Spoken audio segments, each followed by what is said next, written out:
सबसे पहले कुछ परिभाषाएं।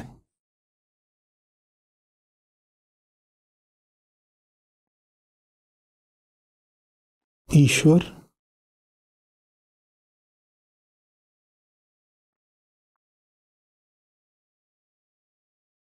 भगवान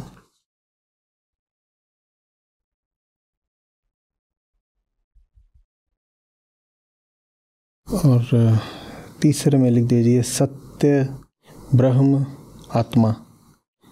तीनों एक हैं।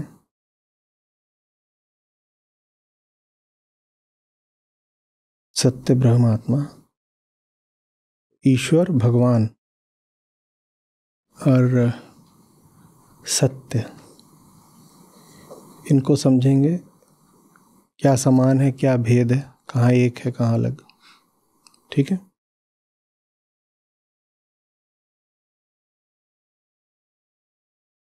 चलिए पहले जो लोक भाषा है, लोक संस्कृति, वहाँ से शुरू करते हैं। भगवान का उपयोग आमतौर पर हम किसके लिए कर लेते हैं?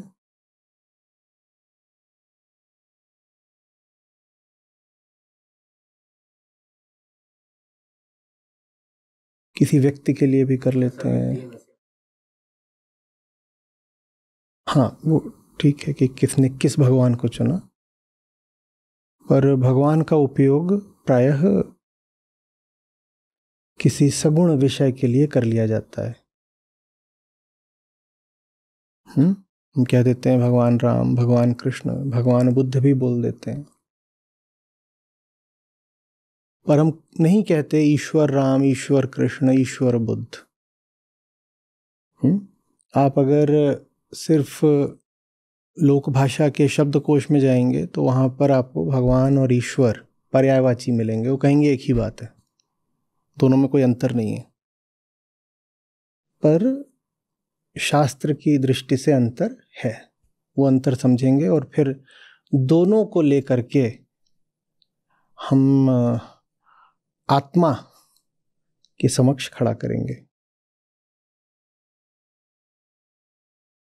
तो किसी श्रेष्ठ व्यक्ति को भी हम भगवान कह देते हैं, और कई बार हम श्रेष्ठता मात्र को भी भगवान कह देते हैं।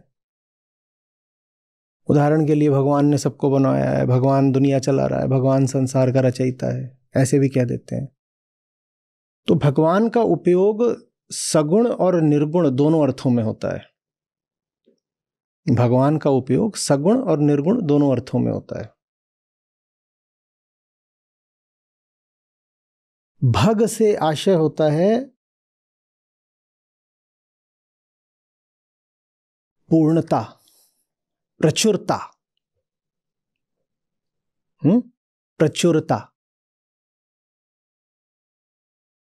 बाहुल्य, अधिकता।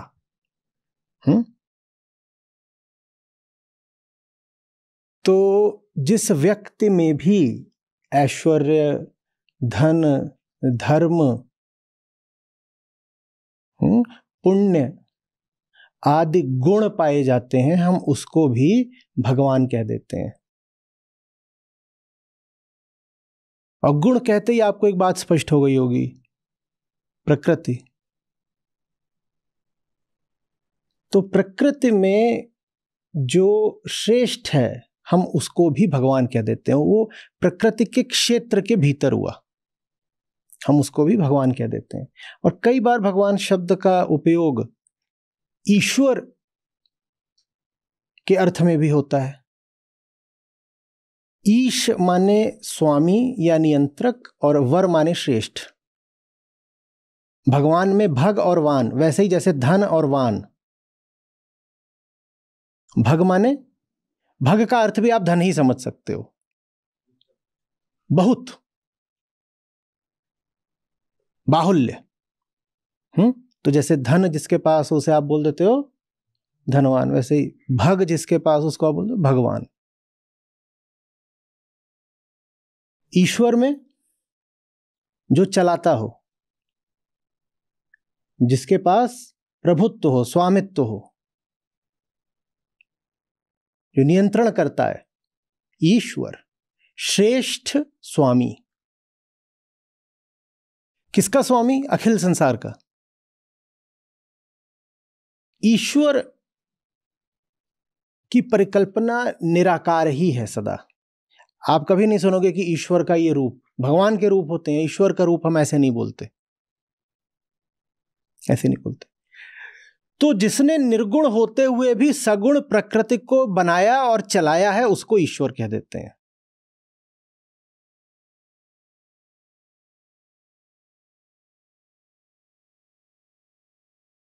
अद्भुत सी बात है ये। ईश्वर का कोई चित्र आपने नहीं देखा होगा, भगवान की मूर्तियां आप देखते हैं, ईश्वर का कोई चित्र देखा? हाँ, आप जब मूर्ति के सामने खड़े जाते हैं तो आप जरूर बोल देते हैं हे ईश्वर, कभी हे भगवान भी बोल देते हैं, कभी हे ईश्वर भी बोल देते हैं, पर आप कहोगे यही कि मूर्ति देवता की है या भगवान की है। ईश्वर से आप प्रार्थना कर लेते हो, पर ईश्वर का कोई रूप नहीं सोचते हो। तो ईश्वर माने वो निर्गुण, वो निराकार जो सब सगुण साकार को चला रहा है, स्वामी है, नियंत्रण करता है, चालक है, निर्देशक है। वो कौन हो गया? ईश्वर। तो अगर ये जैसे मेज है, ये प्रकृति का क्षेत्र है, तो ईश्वर कौन हो गया? जो यहां से बैठ करके पूरी प्रकृति को निर्धारित कर रहा है। इस सिद्धांत में ये अवधारणा है कि प्रकृति को चलाने वाला कोई प्रकृति से अलग है। ये तो रहा प्रकृति का क्षेत्र, इस क्षेत्र में ऐसे ऐसे ऐसे ऐसे ऐसे ऐसे तमाम तरीके के विषय हैं। वो सब विषय कैसे हैं? वो परिवर्तनशील हैं, बदल रहे हैं लगातार, प्रवाहमान सारे विषय हैं, एक विषय दूसरे विषय में परिवर्तित हो रहा है, ठीक है ना। तो ये प्रकृति का समूचा क्षेत्र है और इस क्षेत्र को कोई ऊपर से चला रहा है। सारा ये जो क्षेत्र है ये कैसा है? ये दृश्यमान है, इसमें जो कुछ है वो अनुभव्य है, उसका अनुभव हो सकता है, उसको छुआ जा सकता है, देखा जा सकता है, सूंघा जा सकता है, या कम से कम उसका चिंतन किया जा सकता है। और जिसको चला रहा है वो अदृश्य है। तो ईश्वर की जो परिकल्पना है वो एक अदृश्य शक्ति के रूप में है जो पूरे दृश्य क्षेत्र का संचालन करती है, ठीक है। लेकिन इस सिद्धांत के पीछे, ये जो मॉडल है, इसके पीछे हमने कहा कि एक मान्यता है, क्या? कि प्रकृति को चलाने वाला कोई प्रकृति से बाहर का है। इसी में जब हम थोड़ा और आगे बढ़ते हैं तो हमें पता चलता है कि प्रकृति को चलाने वाला कोई प्रकृति से बाहर का नहीं है। चलना तो प्रकृति की प्रकृति है। मैं सुनने में थोड़ा सा अटपटा लग रहा हो तो चलना प्रकृति का स्वभाव है, ऐसे बोल सकते हो। पर आमतौर पे स्वभाव हम चेतना के लिए आरक्षित करके रखते हैं शब्द, तो इसलिए मैं ऐसे नहीं कहना चाहता, लेकिन फिर भी समझने के लिए प्रकृति की परिभाषा ही है वो जो अपने नियमों से स्वयं चलती है। तो प्रकृति को चलाने वाला कौन है? प्रकृति स्वयं। भाई एक समय था जब हम सोचते थे कि पृथ्वी सूर्य के इर्द गिर्द घूम रही है तो कोई शायद धक्का दे रहा होगा। हम सोचते थे कि पृथ्वी ऐसे अंतरिक्ष में टिकी हुई है तो जरूर पृथ्वी के नीचे कोई परात लगी होगी और परात नहीं लगी होगी तो किसी अनंत पुरुष का, महाशक्ति का हाथ पृथ्वी को थामे हुए होगा। और बिल्कुल ऐसा सोचा जाता था कि ये सब जो ना तारे हैं ये लटक रहे हैं। लटक रहे हैं माने ऊपर से क्या है? कोई डोर है जो इन्हें बांधे हुए, तभी तो लटकना शब्द तभी तो इस्तेमाल करोगे, ऐसा माना जाता था। फिर धीरे धीरे हमारे ज्ञान में उत्तरोत्तर वृद्धि हुई तो हमें पता चला कि नियम ही है जो बांधे हुए हैं पृथ्वी को। तो अगर नियम है जो प्रकृति का संचालन कर रहे हैं, अगर नियम ही है जो प्रकृति का संचालन कर रहे हैं, और नियम किसके हैं? स्वयं प्रकृति के हैं, तो प्रकृति आप अपने नियमों से संचालित होती है। कोई बाहर वाला, प्रकृति से बाहर वाला कोई आकर के प्रकृति से छेड़छाड़ कर ही नहीं सकता। इसको एक दूसरे तरीके से भी समझेंगे। प्रकृति से बाहर है क्या जो आकर के प्रकृति से छेड़छाड़ करेगा? कुछ है ही नहीं। जिसको आप कहोगे कि प्रकृति से बाहर का है, वो भी आपके शब्दों में व्यक्त हो गया ना, वो भी आपकी अभिरंजना में आ गया ना, तो वो भी फिर क्या हो गया? वो प्रकृति ही हो गया। तो अगर प्रकृति से बाहर कोई है भी प्रकृति को चलाने वाला, तो वो भी क्या हो गया? वो भी प्रकृति हो गया। माने प्रकृति अपनी स्वामिनी स्वयं है। प्रकृति को कोई नहीं चला रहा, वो स्वयं अपने को चलाती है। तो फिर ईश्वर क्या हो गया? प्रकृति ही ईश्वर है। ये बातें समझनी बहुत जरूरी है। प्रकृति ही ईश्वर है। यदि ईश्वर की परिभाषा ये है कि वो जो प्रकृति को, माने संसार को, माने विश्व को, माने ब्रह्मांड को, जैसे भी कहो, इसको जो चलाता है, जिसके अधीन, जिसके स्वामित्व में ये सारी सत्ता है, तो उसका नाम तो प्रकृति स्वयं है। तो ये ईश्वर वहां पर, बात स्पष्ट हो गई। लेकिन ईश्वर में तो एक बात ये भी जुड़ी हुई है कि जो सर्वश्रेष्ठ है, ईश्वर जो सर्वश्रेष्ठ है, तो इसीलिए अभी वहां भी और आगे जाना बाकी है।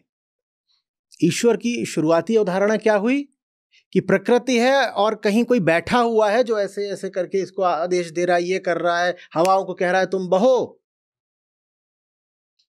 और कोई मर रहा है तो यहां से अपने वो दूत भेज रहा है कि फरिश्ते भेज रहा हो, कह रहा है जाओ उसके प्राण लेकर के आओ, और फिर जब प्राण आ जाते हैं तो कहता है हाँ भाई तूने क्या क्या पाप करे थे, चल उधर। तो ये शुरुआती अवधारणा थी किसकी? ईश्वर की। ठीक है, हम उससे आगे बढ़े तो हमने कहा कि नहीं साहब, वो अलग नहीं है प्रकृति से, वो प्रकृति स्वयं है ईश्वर। अभी उससे एक कदम और आगे बढ़ेंगे, समझेंगे। भगवान, उससे पहले ईश्वर, बात स्पष्ट हो गई।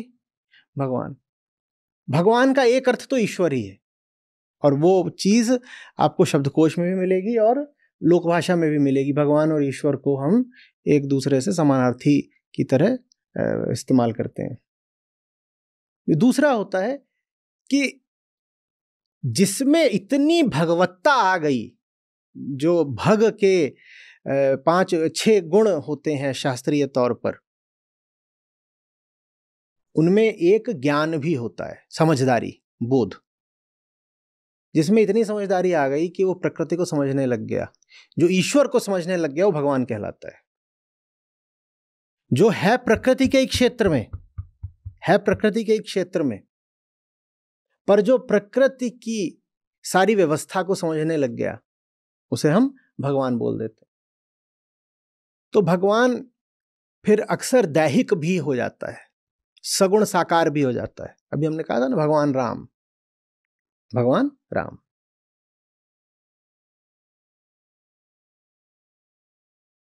तो यहां तक हो गई ईश्वर और भगवान की बात।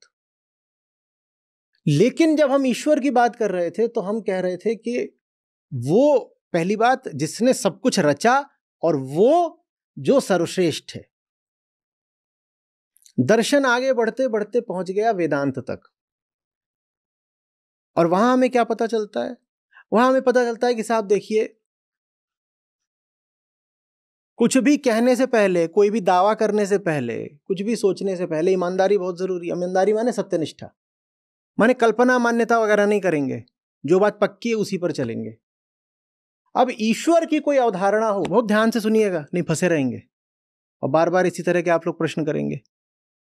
ईश्वर की कोई अवधारणा हो, उसके लिए बहुत जरूरी है कि पहले आप मानो कि संसार है।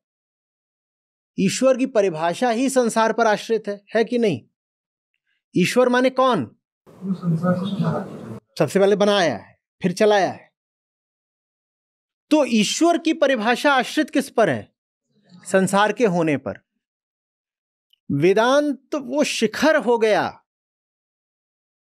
सत्यनिष्ठा का वो आखिरी बिंदु हो गया, जहां ऋषियों ने, दार्शनिकों ने कहा कि हम इतनी सी भी मान्यता नहीं रखना चाहते, हम इतने निरपेक्ष हो गए हैं और स्वयं के प्रति इतने बैरागी कि हम किसी भी बात को मानेंगे नहीं।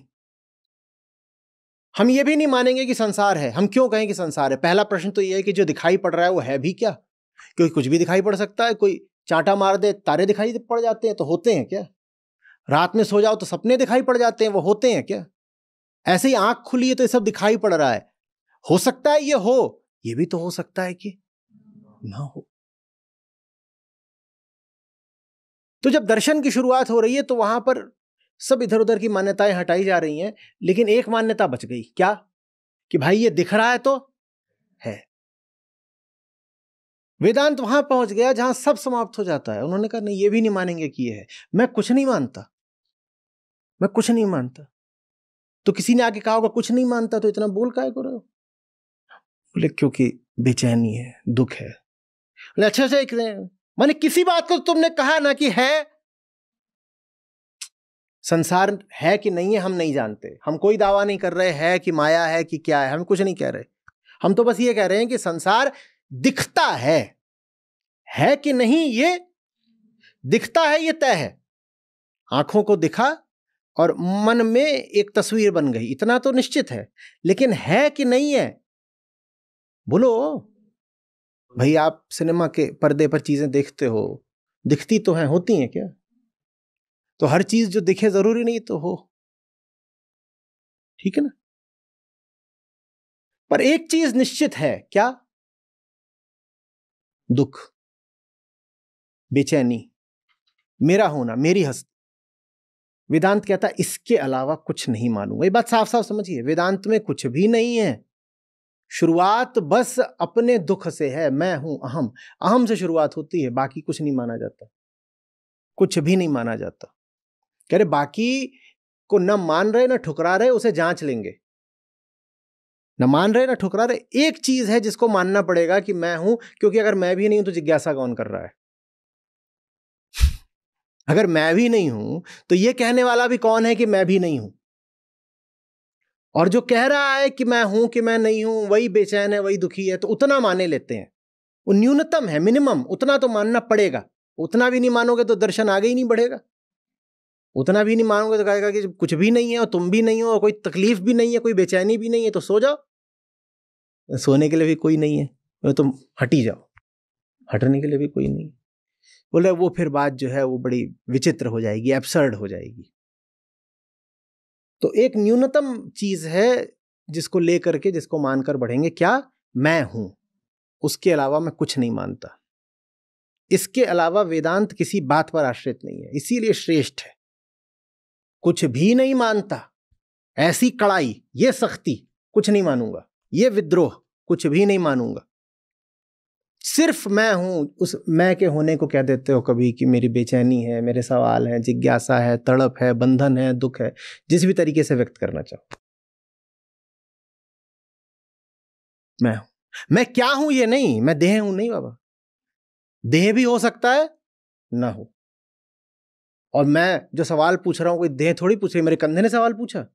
तो हो सकता है सवाल हो पर कंधा, कंधा है कि नहीं ये बाद में देख लेंगे। अभी तो बस इतना पता है कि सवाल, और सवाल को भी क्यों नहीं खारिज कर देते? क्योंकि तकलीफ हो रही है। खारिज करने से तकलीफ मिटी नहीं ना। इसका मतलब खारिज करने से खारिज करने वाला, खारिज करना माने नकार देना। मैं कह दूं मैं नहीं हूं, लेकिन मेरे ये कह देने से कि मैं नहीं हूं, क्या मेरी तकलीफ मिट गई? इसका मतलब कि मैं हूं। अगर मैं नहीं होता तो मेरे स्वयं को अस्वीकार कर देने से मेरी बेचैनी वगैरह भी मिट जाने चाहिए थे, पर वो ऐसे तो नहीं मिट रहे। इसका मतलब मेरा होना मान्यता नहीं है। वहां से शुरुआत होती है। तो मैं हूं, तो इस संसार का तो फिर मुझको परीक्षण करना है ना कि है कि नहीं है ना? और जब परीक्षण किया जाता है तो पता चलता है कि ये इंद्रियां, ये जो मन है, यही प्रक्षेपित करते हैं ये जो सामने सब कुछ है इसको।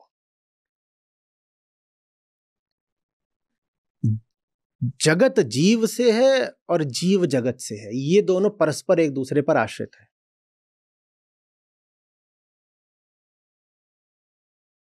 प्रकृति ने ही अपने दो फाड़ कर दिए हैं, एक छोर पर बैठा दिया है दृष्टा को, एक छोर पर बैठा दिया है दृश्य को। एक को लगने लगा है वो चेतन है, दूसरे को मानने लगा है जड़ है। सच पूछो तो दोनों ही जड़ हैं और दोनों का ही साझा नाम प्रकृति मात्र है।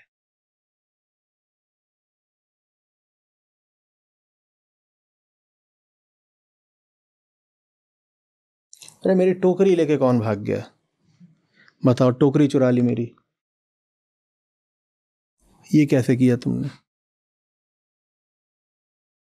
देखिए क्या जमाना आ गया है।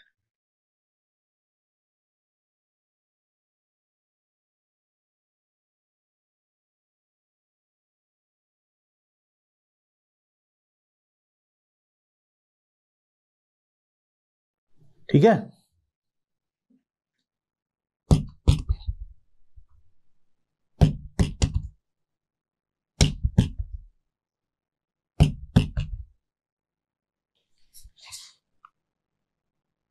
समझाना क्या हो रहा है।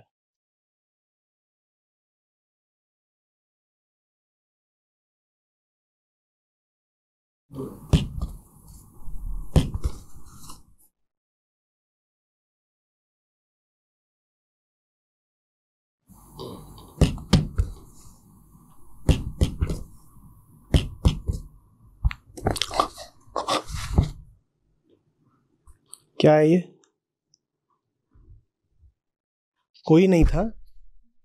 देखने में लग रहा है एक गेंदबाज एक बल्लेबाज, दोनों मैं ही हूं। प्रकृति ने ही अपने दो हाथ कर दिए हैं, एक हाथ से कर रही है, दूसरे से कर रही है, उसी से वो जा करके ये भी कर ले रही है। क्या? फील्डिंग करी, अभी कैच नहीं हुआ है, क्षेत्र रक्षण। और थोड़ी देर में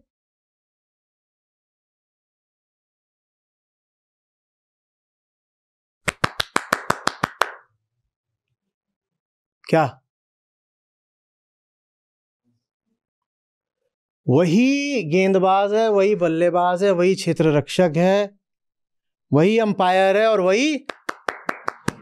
पर जो ध्यान से नहीं देख रहा उसको समझ में ही नहीं आएगा कि एक के ही दो हाथ हैं, एक ने इधर से डाला उधर से करा। नहीं समझ में आएगा, ऐसा लगेगा ये दोनों अलग अलग है, अलग अलग नहीं है। और ये बात समझ में नहीं आती। जब ये बात समझ में नहीं आती तो हम एक को जड़ और एक को चेतन बोल देते हैं, एक को मृत और एक को जीवित बोल देते हैं, जैसे मृत्यु और जीवन अलग अलग होता हो। एक फकीर से आके किसी ने पूछा, मौत के बाद की जिंदगी के बारे में कुछ बताइए। वो हंसने लगा बहुत जोर से, बोला मौत से पहले जिंदगी होती है क्या? जिसको तुम जीवन समझ रहे हो वो भी मृत्यु ही है, जिसको तुम चेतन समझ रहे हो वो भी जड़ ही है। मृत्यु के बाद कुछ विशेष नहीं होता। जो मृत्यु से पहले चल रहा है वही मृत्यु के बाद चल रहा है। मृत्यु से पहले भी प्रकृति का ही खेल खेल रहे हो, मृत्यु के बाद भी प्रकृति का ही खेल चलेगा, कुछ हुआ ही नहीं। जिसको आप चेतना कॉन्शियसनेस बोलते हो वो प्रकृति मात्र है, तो कुछ हुआ ही नहीं है। तुम बेकार में कह रहे हो मर गया मर गया, कोई नहीं मरा, क्योंकि कोई जिंदा ही नहीं था, मरने के लिए कोई था ही नहीं। पुनर्जन्म होता है क्या? जब कोई जन्म ही नहीं तो दूसरा जन्म किसका होगा? पुनर्जन्म पूछने में तो ये मान्यता बैठी हुई है कि पिछला जन्म या वर्तमान जन्म है। अरे भाई, हम अभी ही जन्मे नहीं हैं तो आगे क्या दोबारा जन्मेंगे? मृत्यु के बाद क्या होगा? मृत्यु से पहले ही कुछ नहीं, बाद में क्या होगा? कुछ नहीं। ऐसा ही है सब प्रकृति का खेल चल रहा है। उसी प्रकृति के खेल में एक छोर पर बैठा हुआ है जीव और दूसरे छोर पर बैठा हुआ है जगत। एक छोर पर बैठा अहंकार, दूसरे छोर पर बैठा है संसार। समझ में आ रही?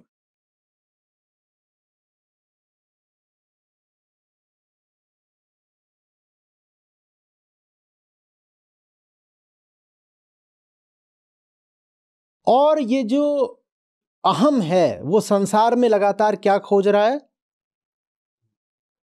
तृप्ति, मुक्ति या अपना विगलन, अपनी समाप्ति। उसे तृप्ति भी बोल सकते हो, मुक्ति भी बोल सकते हो और समाप्ति भी बोल सकते हो। वो समाप्त हो जाना चाहता है।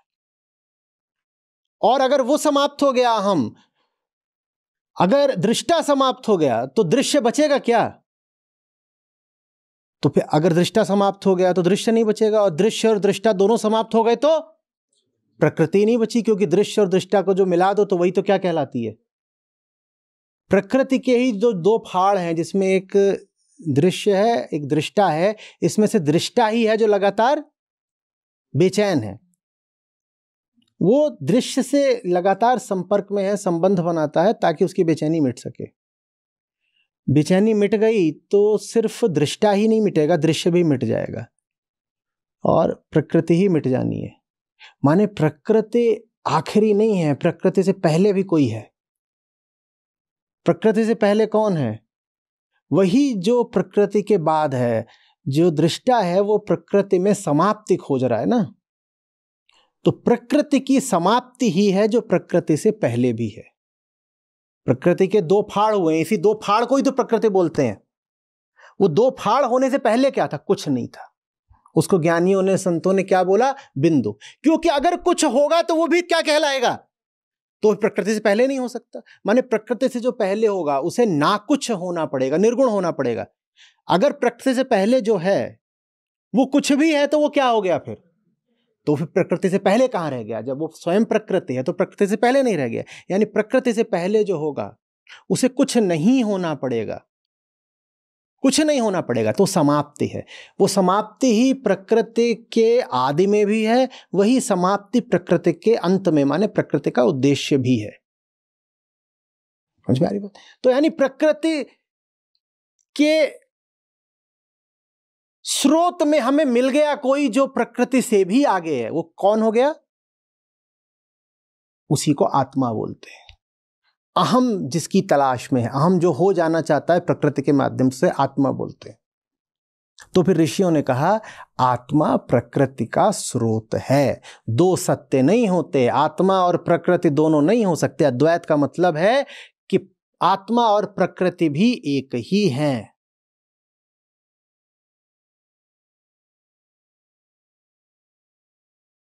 और जो द्वैतवादी दर्शन होते हैं वो कहते हैं कि नहीं, प्रकृति का अपना अलग अस्तित्व है।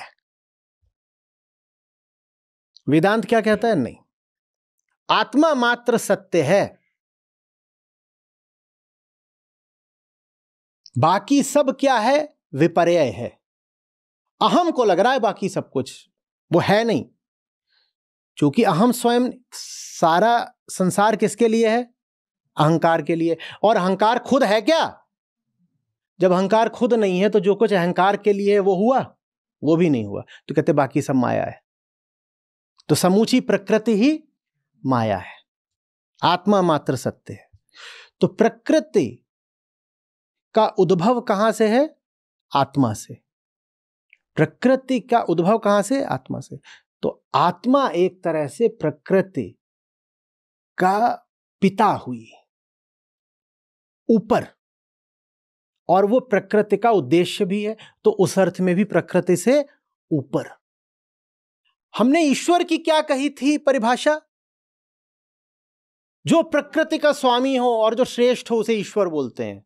अब जब हमें समझ में आया कि आत्मा है जो प्रकृति से ऊपर है, आत्मा है जो प्रकृति के अंत में भी है और प्रकृति से श्रेष्ठ है, तो फिर ईश्वर कौन हुआ? आत्मा। तो इसलिए बार बार सारे ऋषियों ने, दार्शनिकों ने और संतों ने कहा कि तेरा साईं तुझ में है, जाग सके तो जाग। धर्म की आरंभिक अवस्था में ईश्वर वहां खोजा जाता है, प्रकृति में। और जब धर्म आगे बढ़ता है, अध्यात्म बन जाता है, अध्यात्म माने स्वयं में तलाशना, अधिआत्म, तो फिर ईश्वर यहां स्थापित हो जाता है। तो दो ईश्वर होते हैं, जिनका पदार्थ में बहुत विश्वास होता है, पदार्थ माने प्रकृति। जिनका अहंकार में बहुत विश्वास होता है वो बाहर वाले ईश्वर पर चलते हैं, और जो सत्य के पारखी होते हैं वो भीतर वाले ईश्वर पे चलते हैं। भीतर वाले ईश्वर को ही आत्मा कहते हैं। जिन्हें दुनिया सच लगती है उनके लिए ईश्वर भी दुनिया में है, दुनिया को बनाने वाला। जिन्हें दुनिया सच लगती है उन्हें इसलिए दुनिया सच लगती है, वो कहते हैं देखो दुनिया को सच मानना पड़ेगा भाई, काहे नहीं। कह रहे दुनिया सच होगी तभी तो ये मेज सच होगी, तभी तो ये सोफा सच होगा, जब ये सोफा सच होगा तभी तो ये शरीर सच होगा। और शरीर से हमको बड़ी आसक्ति है, जिनमें देह भाव बहुत सघन होता है, जो अपने आप को शरीर, तन, जिस्म ही समझते हैं, उन्हें मजबूर होकर के मानना पड़ता है कि संसार सत्य है। और जिन्हें संसार को सत्य मानना पड़ता है उनके लिए ईश्वर बाहर कहीं होता है। वो बाहर के किसी ईश्वर की ऐसे करके पूजा करते हैं, हे ईश्वर, हे ईश्वर, हे ईश्वर, वो ऐसे करते हैं। ये कौन से लोग हैं? देहाभिमानी लोग हैं। अगर मुझे अपनी देह से बड़ी आसक्ति है तो मुझे सोफे को भी मानना पड़ेगा ना, नहीं तो देह कहां पर रखोगे? और सोफे को माना तो पृथ्वी को मानना पड़ेगा, नहीं तो सोफा कहां रखोगे? और पृथ्वी को माना तो पूरे ब्रह्मांड को मानना पड़ेगा। तो देह के मारे मुझे मानना पड़ जाता है कि पूरी दुनिया ही सच है। और देह को सच मानना मेरी मजबूरी क्यों है? क्योंकि मैं सुखों का बड़ा भोगी हूं। सब तरीके के सुख देह के माध्यम से मिलते हैं। तो उन सुखों की खातिर मुझे मानना पड़ जाता है कि देह सच है। देह सच है तो ये सोफा सच है, सोफा सच है तो पृथ्वी सच है, पृथ्वी सच है तो ब्रह्मांड सच है, ब्रह्मांड सच है तो ब्रह्मांड को चलाने वाला ईश्वर वहां बैठा हुआ है। और ये क्यों करना पड़ा? वहां कहा है कि मैं देह का सुख भोगना चाहता हूं। तो देह की सुख की खातिर मुझे उतनी दूर जाना पड़ा और कहना पड़ा कि ईश्वर वहां बैठा है, सिर्फ देह के सुख की खातिर। और जो इस मजबूरी को त्याग देते हैं, कहते हैं हटाओ, वो कहते हैं कि आत्मा ही सर्वोपरि है, उसके अलावा कुछ सच है ही नहीं, तो उसके ऊपर और क्या होगा? जब आत्मा ही सर्वोपरि है तो फिर जो वास्तविक ईश्वर है वो यहां है। आत्मा ही वास्तविक ईश्वर है।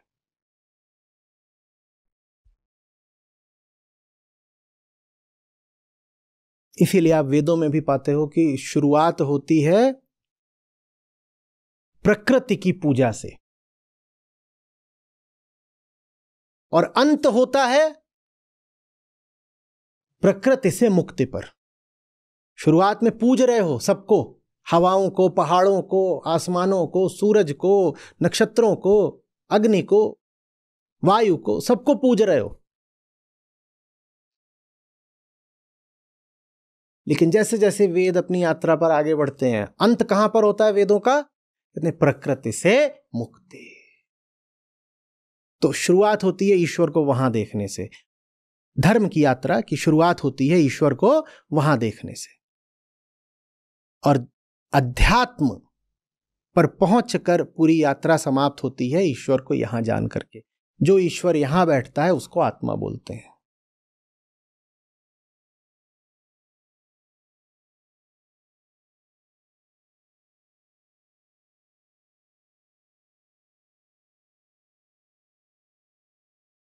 स्पष्ट हो रही है पूरी बात या फंस रहा है? लोग सोचते हैं कि बड़ा भेद होता है इसमें कि कौन ईश्वरवादी है, कौन अनीश्वरवादी है। थीस्ट हम करते हैं ना। अरे बहुत छोटा भेद होता है। ये बहुत छोटा भेद होता है कि कौन ईश्वर को मानता है, कौन ईश्वर को नहीं मानता। असली भेद किसमें होता है कि कौन ईश्वर को वहां मानता है और कौन ईश्वर को यहां मानता है। असली अंतर इन दो में होता है। हम सोचते हैं कि एक तरफ वो लोग हैं जो ईश्वर को नहीं मानते और एक तरफ वो लोग हैं जो ईश्वर को, ये कोई भेद नहीं है क्योंकि दोनों ही मानते हैं। जो ईश्वर को नहीं मानते, जो ईश्वर को मानते हैं, दोनों बिल्कुल एक हैं क्योंकि दोनों ही मानते हैं। माने किस पर चलते हैं? मान्यता पर चलते हैं। असली अंतर उन दो में है जो ईश्वर को वहां मानते हैं और ईश्वर को यहां जानते हैं। असली अंतर अंदर बाहर मानने वालों में नहीं है। असली अंतर मानने वाले और जानने वाले में। जो भी मानेगा वो यही कहेगा वहां है, कोई कह देगा वहां नहीं है। जो कह देगा वहां है उसको हम क्या बोल देते हैं? आस्तिक। जो कहता है वहां नहीं है उसको हम बोल देते हैं, ये आस्तिक नास्तिक का भेद एकदम झूठा है, बहुत सतही है। असली अंतर उनमें होता है जो कहते हैं कि हम मान रहे हैं कि वहां है कि वहां नहीं है, और वो जो कह रहे हैं हम जानते हैं कि यहां है। ये असली अंतर है। और इन दो का साथ चलना बड़ा मुश्किल होता है। जो कहते हैं कि वहां पर कुछ है शक्तियों का स्वामी और वो सब हमारी कामनाएं पूरी करेगा, और जो कहता है कोई शक्तियों का स्वामी वहां नहीं है, एक ही शक्ति है और वो यहां रहती है। ये जो दो लोग होते हैं ये साथ नहीं चल पाते।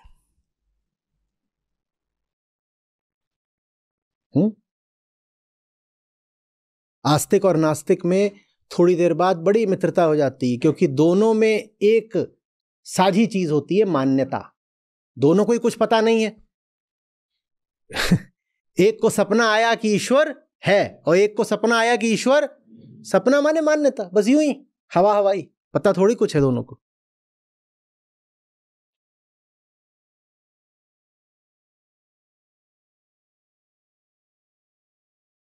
इधर वाले बोल रहे हैं कि ये हीरा है, इधर वाले बोल रहे हैं कि पन्ना है। जानता दोनों में कुछ नहीं है, कोई नहीं, लड़ पड़े दोनों।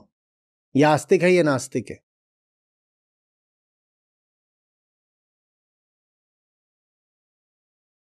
समझ गए? पता कुछ नहीं है। मैंने यहां पर लिख दिया ऐसे, ए, सिर्फ इतना ही लिखा है ए, और इधर वाले बोल रहे हैं ए पॉजिटिव है, इधर वाले बोल रहे हैं ए नेगेटिव है, और सर फोड़ दिया एक दूसरे का। ये बोल रहे हैं आस्तिक, ये बोल रहे हैं नास्तिक। समझ रहे?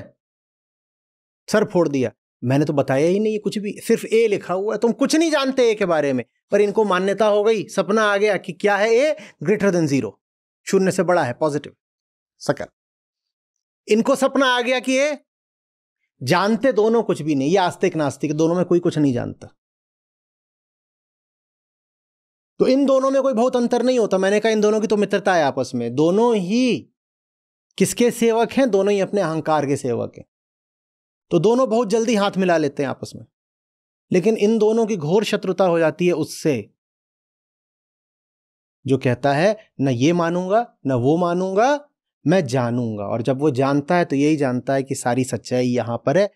उधर है ये कहना भी गलत है, उधर नहीं है ये कहना भी गलत है, क्योंकि उधर की पूरी बात ही गलत है। जो कुछ है सब इधर है।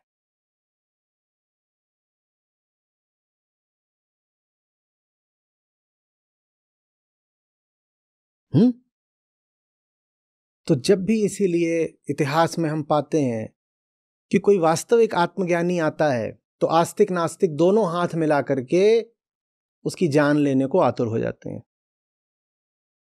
आस्तिक नास्तिक ऐसे झूठ मूठ एक दूसरे से लड़ते रहते हैं, पर दोनों का साझा दुश्मन होता है आत्मज्ञानी। जब वो आता है तो आस्तिक नास्तिक तुरंत आपस में मित्रता कर लेते हैं। आत्मज्ञानी को दोनों ओर से पत्थर पड़ते हैं, आस्तिकों की ओर से भी और नास्तिकों की ओर से भी, क्योंकि आस्तिक नास्तिक कहने को अलग है, वास्तव में एक है। दोनों ही किस पर चलते हैं? मान्यता पर।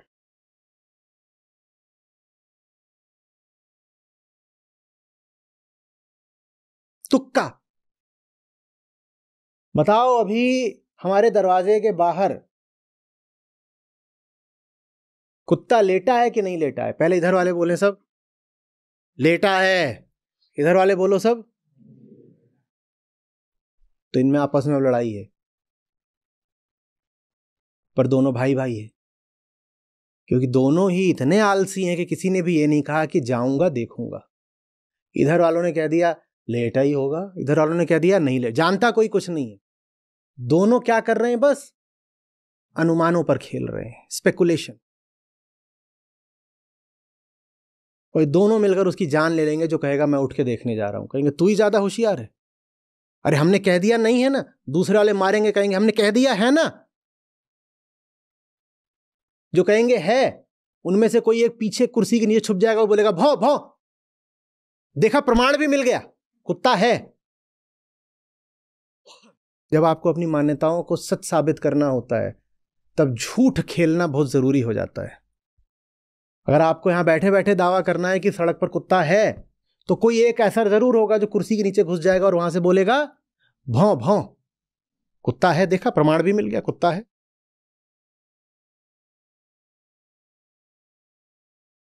इसीलिए ये जो मान्यतावादी होते हैं बड़े झूठे लोग होते हैं। झूठ उनकी मजबूरी हो जाता है।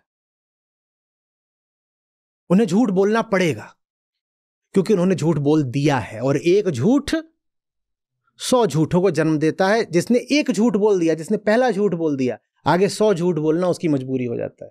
मान्यतावादियों को मजबूर होकर के पूरा जीवन 1000 तरीके के झूठों में बिताना पड़ता है।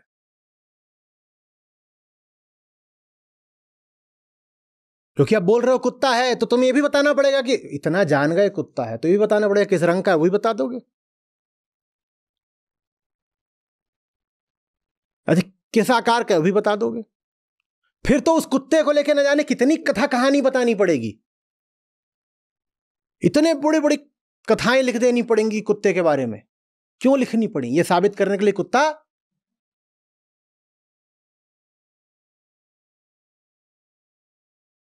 एक झूठ, सच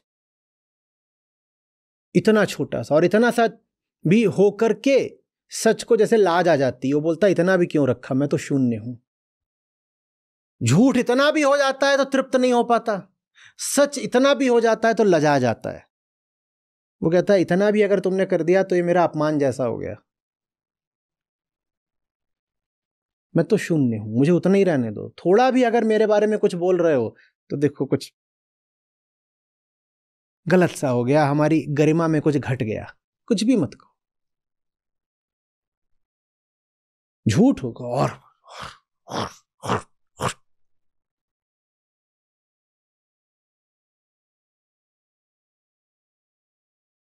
कुछ आ रही बात समझ में?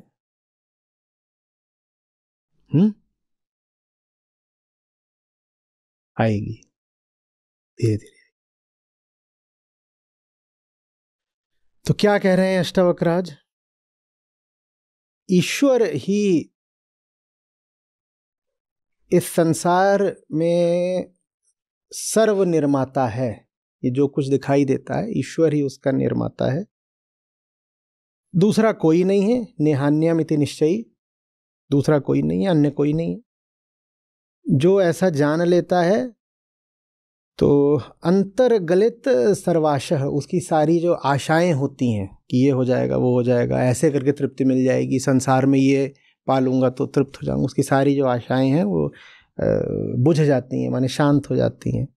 और फिर उसके बाद उसकी आसक्ति कहीं पर भी नहीं होती है। तो अब समझिए ईश्वर पे हमने सारी चर्चा की, उसके बाद की क्या कह रहे हैं अष्टावक्र। अष्टावक्र कह रहे हैं, दोनों अर्थों में ले लीजिए ईश्वर को, कि प्रकृति अपनी चाल आप चल रही है, अपने नियमों से आप संचालित हो रही है। सर्व निर्माता प्रकृति स्वयं है, और उस सर्व में अहम भी शामिल है।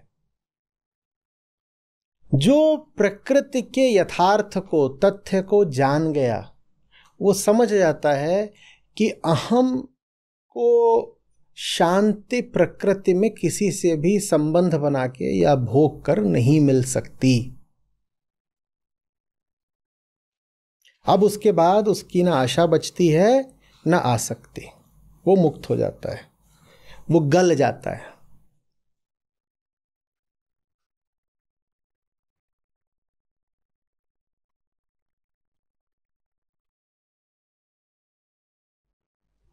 ये अर्थ हुआ जो कहता है कि अहम ने जाना कि उसकी उत्पत्ति प्रकृति से है। यहां पर हमने अर्थ को उत्पत्ति के छोर से पकड़ा है, और इसमें हमने ईश्वर की पहली परिभाषा ली। ईश्वर माने कौन? प्रकृति स्वयं।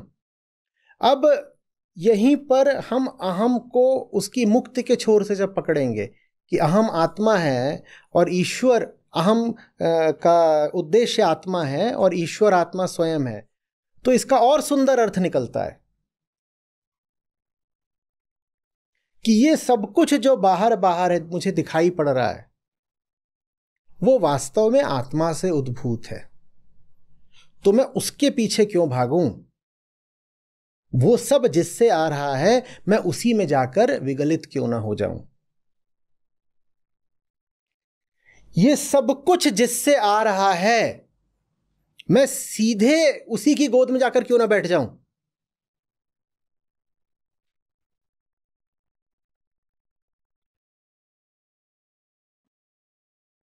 वहां बैठ जाऊंगा तो तृप्ति मिल भी जाएगी, जिसके लिए मैं इतना परेशान रहता हूं।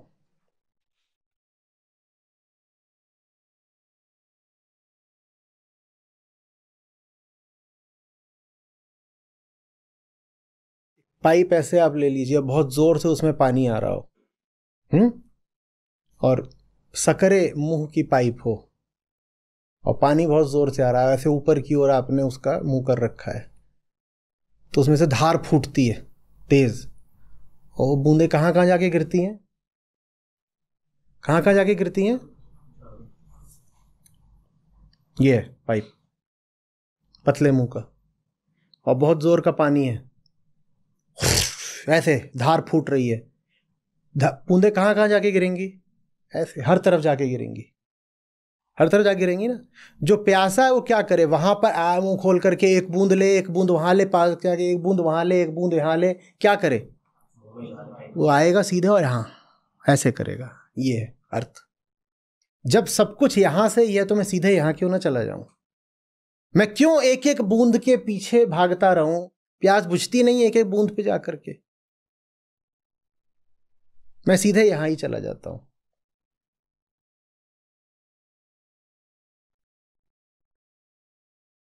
सोच में आ रही बात? तो ईश्वर के आप इस श्लोक में दोनों अर्थ ले सकते हैं, प्रकृति और आत्मा, दोनों। और दोनों ही अर्थ लेने पे श्लोक एक सुंदर कहानी हमें बताता है। ज्यादा बेहतर अर्थ तो वही है जो ईश्वर का ज्यादा बेहतर अर्थ है, कि ईश्वर माने आत्मा। ठीक है, तो हमने ज्ञान के स्तर के अनुसार ईश्वर के 3 अर्थों की आज चर्चा करी है। बिल्कुल आरंभिक अर्थ क्या था? कि कोई बैठा हुआ है जो प्रकृति को चला रहा है, जिसके हाथों में सब कठपुतलियों की डोर है। ये बिल्कुल आरंभिक स्तर का अर्थ था। दूसरा अर्थ क्या था? तो पहले अर्थ को हम बोलेंगे अंधविश्वास।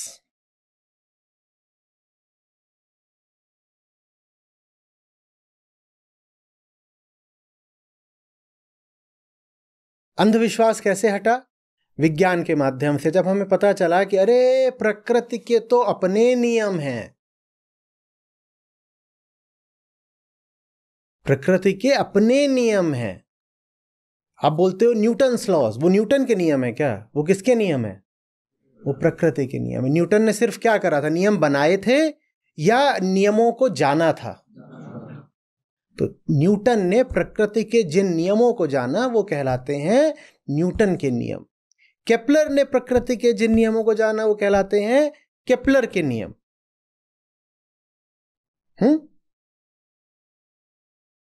आप बोलते हो डॉपलर्स इफेक्ट, वो डॉपलर का इफेक्ट है क्या?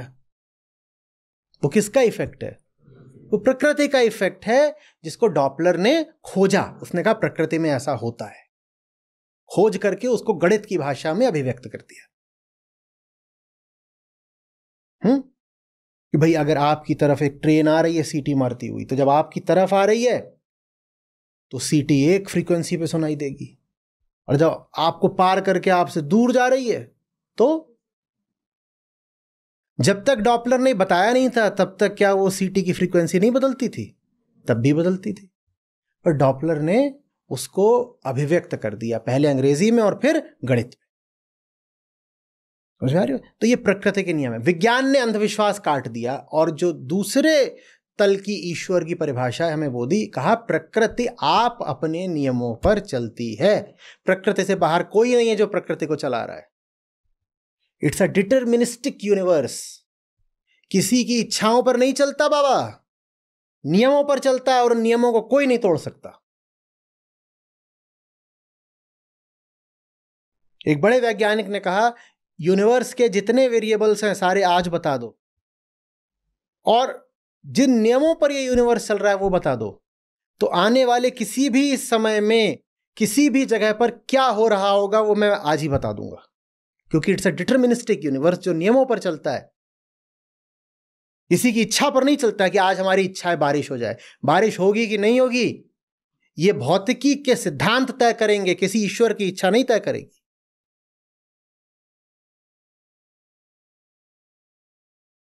पेड़ों पर फल लगेंगे कि नहीं लगेंगे ये बात बीज तय करेगा, हवाएं तय करेंगी, जल स्तर तय करेगा। वृक्ष की प्रजाति तय करेगी, बहुत सारी चीजें तय करेंगी। किसी की इच्छा से नहीं होता, नियमों से होता है।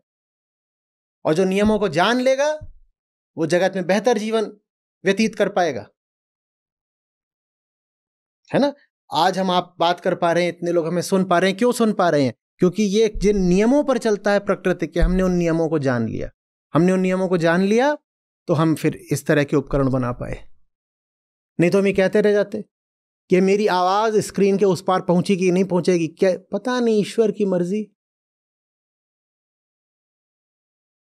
प्रभु की इच्छा। प्रभु चाहेंगे तो आवाज उधर जाएगी, तो नहीं जाएगी। नहीं, प्रभु की इच्छा से नहीं चलना है। प्रकृति के नियम ही ईश्वर हैं।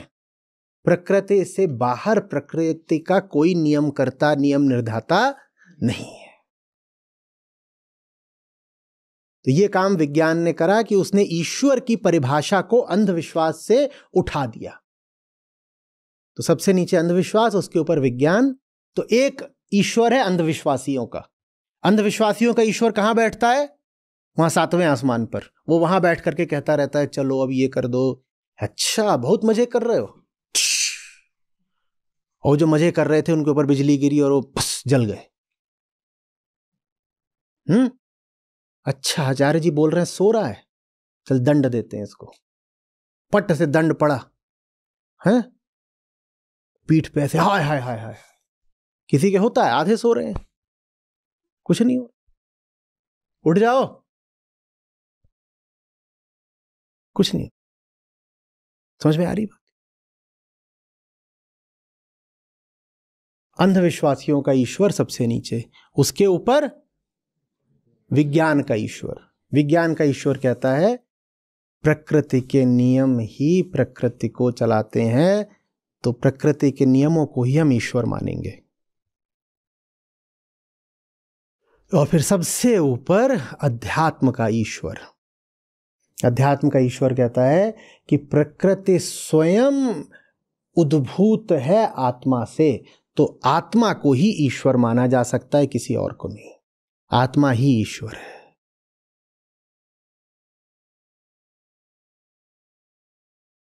अष्टावक्र कह रहे हैं जिसको ये बात समझ में आ गई वो क्या हो गया? उसकी आशाएं मिट गई, वो निष्काम हो गया, वो सदा के लिए शांत हो गया। तो हो गए आप लोग निष्काम और शांत वगैरह? सब आ गई बात समझ में?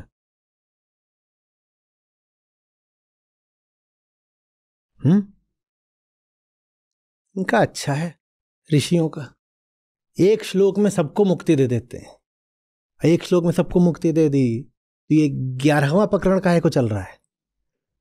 पहले प्रकरण का पहला श्लोक ही काफी होना चाहिए था।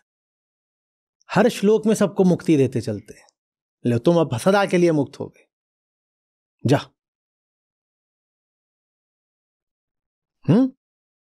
न कर्तासी न भोक्तासी मुक्त एवासी सर्वदा। पर महाराज वो श्लोक तुम बहुत पीछे छोड़ आए। मुक्त तभी हो गए थे, तो अब हम यहां क्या कर रहे हैं? बोलते हैं तुम्हारी तुम जानो, हमने तो तुम्हें तभी मुक्त कर दिया था। न कर्तासी न भोक्तासी मुक्त एवासी सर्वदा। हम तो तुम्हें तभी कर दिए, तुम नहीं समझो, तुम्हें नहीं ध्यान देना, ये तुम्हारी मर्जी है। आज भी जो समझा दिया उन्होंने वो बात पर्याप्त है, उसके आगे कोई बात नहीं है। लेकिन जिन्हें नहीं समझनी वो नहीं समझेंगे, वो अभी भी अपनी मान्यताओं में रहेंगे। मान्यताओं में सुख है। मक्खी को कितना भी ज्ञान दे दो, गुड़ छोड़ेगी क्या? वैसे ही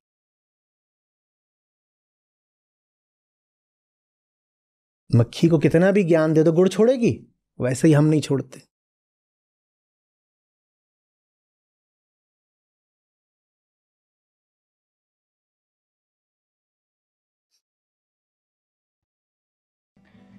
जो तिल माही तेल है, जो चकमक में आग, जो तिल माही तेल है, जो चकमक में आग,